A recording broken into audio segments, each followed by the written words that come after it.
जय हिंद दोस्तों, स्वागत है आप सभी का एक बार फिर से एक नई वीडियो के साथ। उम्मीद है कि आप लोगों की प्रिपरेशन सही तरीके से चल रही होगी।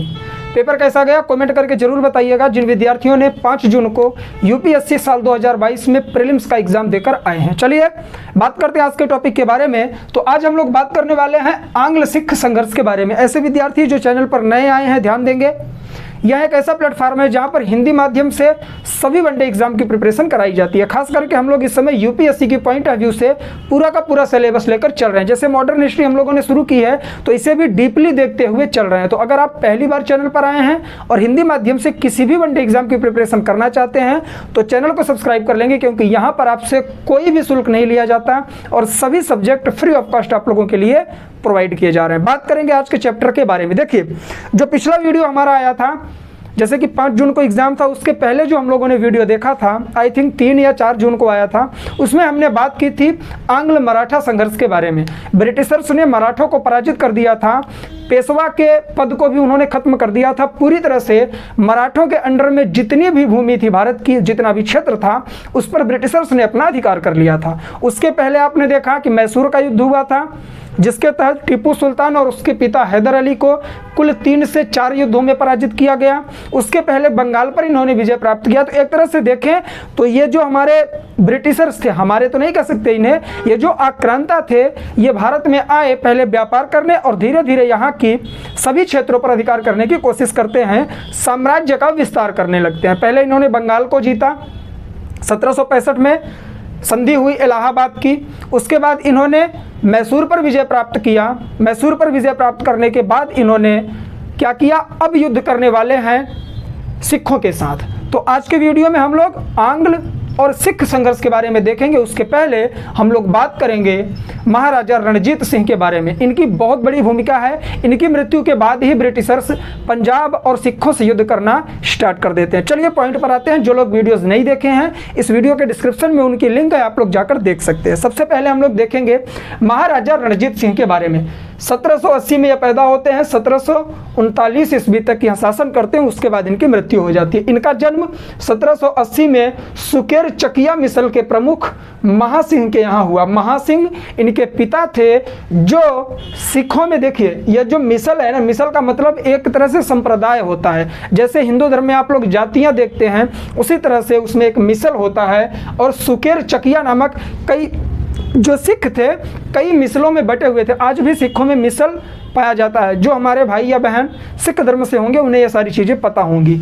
तो ये जो महाराजा रणजीत सिंह थे, सुकेर चकिया मिसल के प्रमुख महासिंह के पुत्र थे। ठीक होता क्या है, 1792 में महासिंह की मृत्यु हो जाती है तो सुकेर चकिया मिसल के प्रमुख बन जाते हैं। कौन? महाराजा रणजीत सिंह। ठीक, जैसे ही यहाँ प्रमुख बनते हैं, साम्राज्य का विस्तार शुरू कर देते हैं।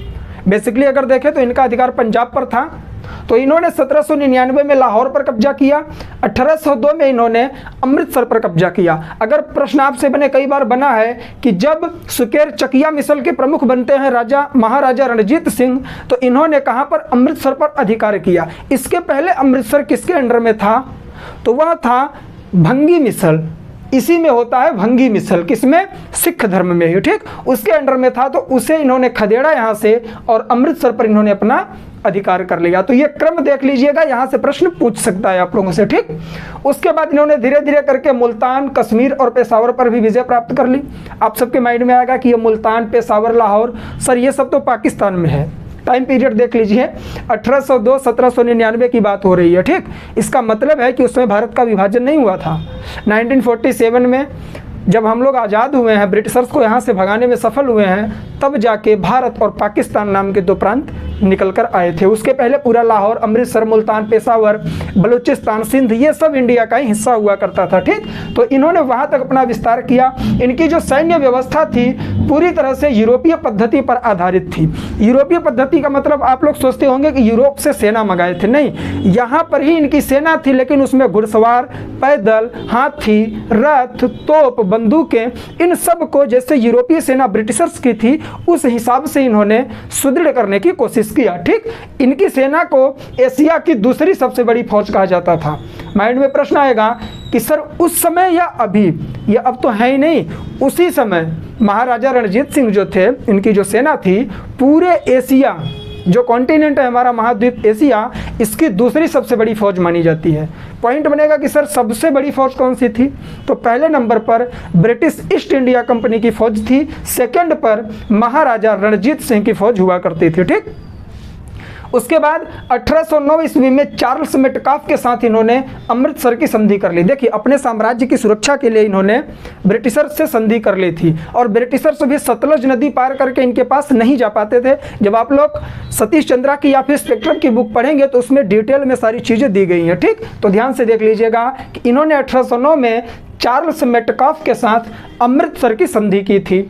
उसके बाद आप सबको पता है कि भारत में जो कोहिनूर हीरा था वो कहाँ पर लगा था, जो शाहजहां का तख्ते ताऊस था उसमें कोहिनूर हीरा लगा हुआ था। उसके बाद जब यहाँ पर किसका अटैक होता है, अहमद शाह अब्दाली का, अहमद शाह अब्दाली आता है, तृतीय पानीपत के युद्ध में मराठों को पराजित कर देता है, तो मुगल वंश के वही उत्तरकालीन मुगल शासक हुआ करते थे तो उनसे वह छीन लिया था।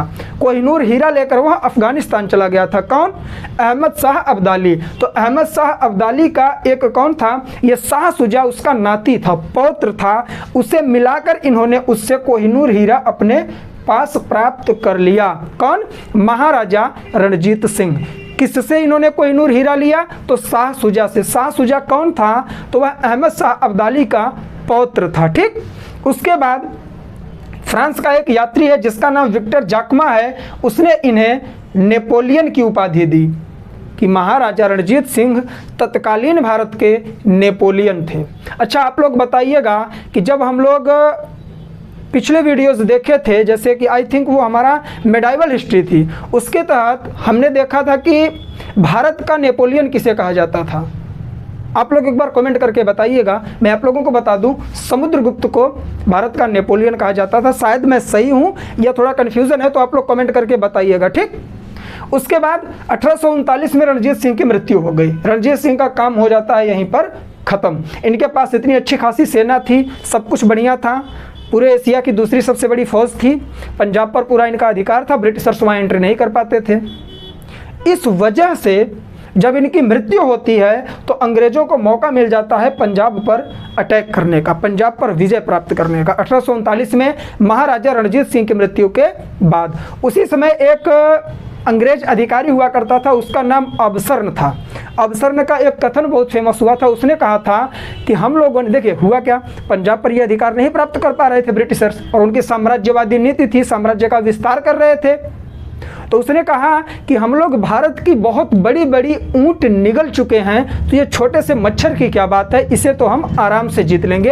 ये पंजाब के लिए कहा गया। बड़ी बड़ी ऊंट का मतलब ये नहीं कि उन्होंने ऊंट खा लिया था, ऐसा मत सोचिएगा। बहुत सारे महानुभाव सोच सकते हैं क्या किया था, जैसे बंगाल पर विजय प्राप्त कर लिया, मैसूर पर भी विजय प्राप्त कर लिया, तो उन्हें लगा मराठों को भी पराजित कर दिया। इसी को उसने ऊंट की उपमा दी कि इतने बड़े बड़े प्रांत अगर हम जीत लिए हैं तो पंजाब में तो अब रणजीत सिंह भी नहीं है, छोटा सा मच्छर की तरह इसे हम जीत लेंगे। लेकिन उन्हें बहुत सारे, अगर हम लोग देखें तो समस्याओं का सामना करना पड़ा। कैसे, ध्यान दीजिएगा।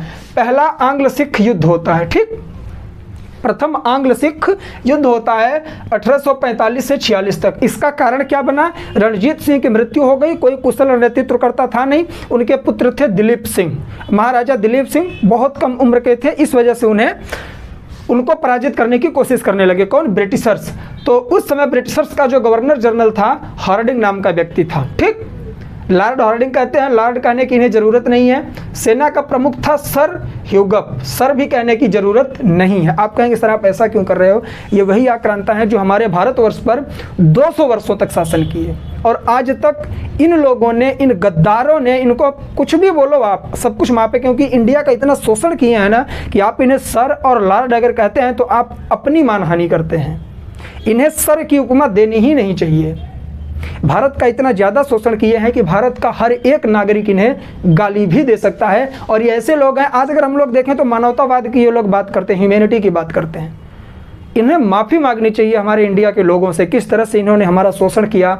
इनके जो पूर्वज थे पूरी तरह से भारत को बर्बाद करके चले गए, और आज भी इन्होंने सोचा था, जब देखिए भारत का विभाजन भी हुआ तो भी इन्होंने भारत को 2 प्रांतों में बांट दिया और बाकी रियासतों को इन्होंने ऑप्शन दे दिया कि भारत से अलग हो जाइए, अलग प्रांत बनाइए, या फिर भारत में या फिर पाकिस्तान में जाइए। इन्होंने पूरी कोशिश की कि भारत फिर से ना उभर पाए, लेकिन आज देखिए भारत अपनी अलग हस्ती बनाए हुए पूरे विश्व में जाना जा रहा है। और ये लुटेरे सारे के सारे जितने थे, सबके सब, अगर आप लोग रैंकिंग देखेंगे, कोई भी इंडेक्स देखेंगे, इंडिया हमेशा यूके से आगे है, इंग्लैंड से आगे ही रहता है। उसका सबसे बड़ा कारण है कि अगर आप किसी के साथ गलत करोगे तो आपके साथ गलत आज नहीं तो कल जरूर होगा। गलत मेरे साथ भी हो रहा है।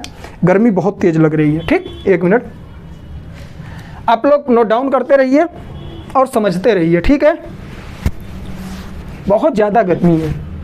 आइए बात करते हैं अगले पॉइंट पर। सर कहने की जरूरत नहीं है। जब प्रथम आंग्ल सिख युद्ध शुरू हुआ तो उस समय ब्रिटिशर्स का गवर्नर जनरल हार्डिंग था और सेना का प्रमुख ह्यूगअप था। ठीक, इन्होंने 3 से 4 बार अटैक किए, जैसे कि सितंबर 1845 में मुदकी में। देखिए ये मैं क्यों बता रहा हूँ आपको, क्योंकि यूपीएससी के पॉइंट ऑफ व्यू से क्लास ले रहा हूँ। ठीक, छोटे एग्जाम्स में नहीं देखेंगे तो भी चलेगा, क्योंकि यूपीएससी में आपको प्रीलिम्स में भी पूछ सकता है इस तरह से। जैसे 2023 का प्रीलिम्स होगा अब, तो उसमें डायरेक्ट प्रश्न पूछ सकता है कि जब आंग्ल सिख युद्ध हुआ तो उस समय जो शुरुआती युद्ध हुए 2-3, वो कौन कौन से थे, उनका क्रम बताइए। तो सितंबर 1845 में मुदकी में हुआ, फिर दिसंबर 1845 में फिरोज शाह में युद्ध हुआ, फिर जनवरी 1846 में बद्दोवाल और आलीवाल। ये 3 युद्ध होते हैं जिसमें उन्हें विजय नहीं मिलती है। लेकिन जब फरवरी 1846 में सबराव का युद्ध होता है तो ये युद्ध निर्णायक हो जाता है। दोनों आपस में संधियां करते हैं, कौन, सिख और ब्रिटिशर्स। ठीक, तो होती है 1846 में लाहौर की संधि।